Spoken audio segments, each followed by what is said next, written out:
गायींची गोहत्या होते. आमच्या रत्नागिरीमध्ये गोहत्या झाली. अहो बिचाऱ्या वासराचं मुंडकं खाली पडलं आणि आमच्या पोलिसांनी आम्हाला रिपोर्ट दिला की कुत्र्यांनी खाल्लं.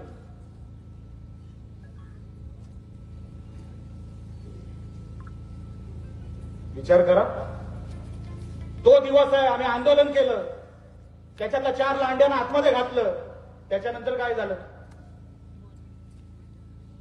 परत एका महिन्याने ते तसंच झालं.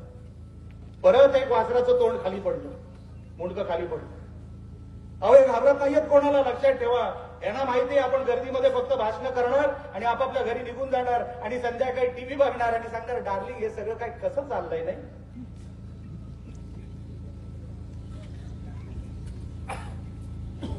हे कसं चाललं, हे असं नाही चालू शकत. बघा तिकडचे सगळी लोक, बघा आपण काय करतोय. हे गोहत्येच्या नावावर आजही आपल्या जिल्ह्यातून अनेक गायी पळवल्या जात आहेत. अनेक गायी पळवल्या जात आहेत. मला आज या व्यासपीठावरून त्यांना सांगायचं आहे, जर सिंधुदुर्ग जिल्ह्यातून परत कुठल्या एका गायीला जरी हात लावला तर नाही तुमचं सगळं उद्ध्वस्त करून ठेवलं तर नावाचं राणे सांगणार नाही. आणि पोलिसांना पण सांगतो, हे नको ते धंदे नको त्या जिल्ह्यांमध्ये करता कामा नये. इकडे आम्ही आहोत, लक्षात ठेवा.